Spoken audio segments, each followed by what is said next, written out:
20 जुलाई 1969 को अमेरिका का Apollo 11 mission चंद्रमा पर पहुंचा था और अगले दिन मिशन कमांडर नील आर्मस्ट्रांग ने चंद्रमा की सतह पर कदम रखे।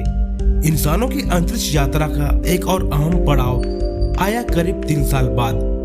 14 दिसंबर 1972 को अपोलो 17 मिशन के कमांडर यूजिन सर्नेन चंद्रमा से धरती के लिए रवाना हुए थे। वह दिन है और आज का दिन। उसके बाद से किसी भी इंसान के कदम चंद्रमा पर नहीं पड़े हैं। करीब 50 साल बाद अमेरिकी अंतरिक्ष एजेंसी नासा अंतरिक्ष यात्रियों को एक बार फिर से चंद्रमा पर भेजने वाली है। नासा के प्लान के मुताबिक आर्टेमिस 1 मिशन 29 अगस्त को फ्लोरिडा के केनेडी स्पेस सेंटर से भारतीय समय अनुसार 6:03 पर रवाना होगा। लेकिन इस बार का प्लान अपोलो मिशन से काफी अलग है।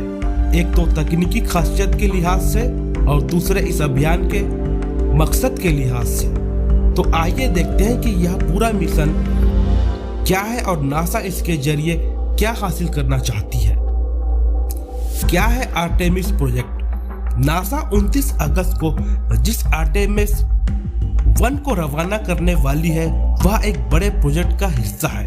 इसके तहत नासा का नया रॉकेट स्पेस लॉन्च सिस्टम अपनी उड़ान भरेगा। SLS के साथ जाने वाला ओरियन कैप्सूल चंद्रमा के चक्कर काटेगा और जानकारी जुटाएगा। योजना के मुताबिक यह मिशन 42 दिनों का होगा।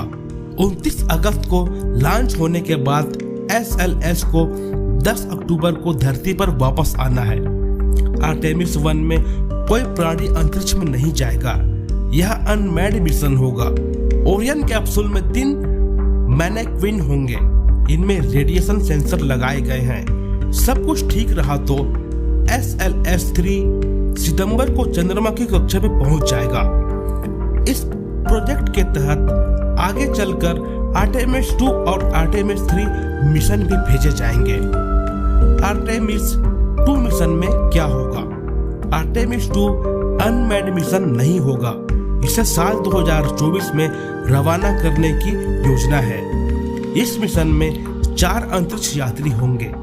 आर्टेमिस 1 की तरह आर्टेमिस 2 में भी चंद्रमा की सतह पर लैंड नहीं करेगा, लेकिन यह मिशन इंसानों को धरती से इतनी दूर ले जाने वाला है जितना कभी कोई नहीं गया है। इंटरनेशनल स्पेस स्टेशन के मुकाबले यह इंसानों को धरती से करीब 1000 गुना ज्यादा दूर ले जाने वाला है। यह मिशन करीब 10 दिनों का होगा।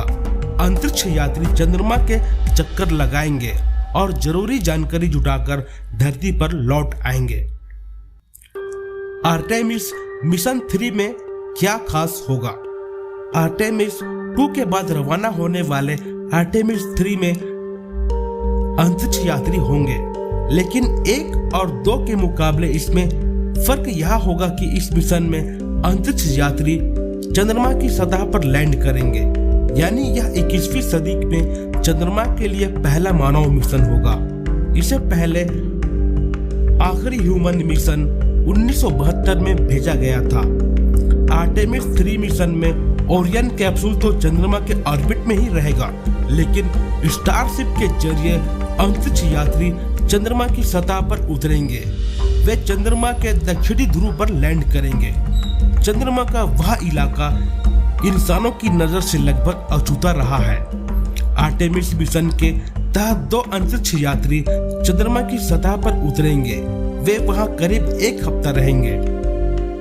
नासा के प्लान के मुताबिक आर्टेमिस 3 मिशन की एक खासियत यह भी होगी कि उसके अंतरिक्ष यात्रियों में कम से कम 1 महिला और कम से कम 1 अश्वेत व्यक्ति भी होंगे।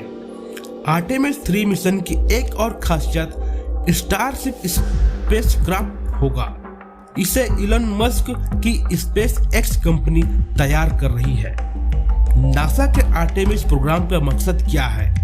अपोलो और आर्टेमिस प्रोग्राम के बीच एक बड़ा अंतर यह है कि पहले में जहां चंद्रमा पर इंसान को पहुंचाने की जद्दोजहद थी, वहीं आर्टेमिस मिशन के जरिए कोशिश यह सीखने की है कि चंद्रमा पर कैसे देर तक रुका जा सकता है और कैसे वहां से दूसरे काम के लिए जा सकते हैं।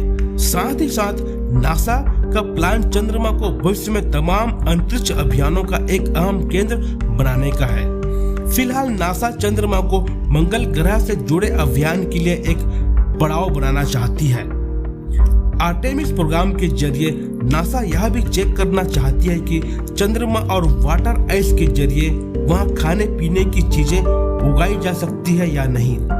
यह भी देखा जाएगा कि चंद्रमा पर मौजूद चीजों के जरिए फ्यूल और बिल्डिंग मटेरियल बनाए जा सकते हैं या नहीं।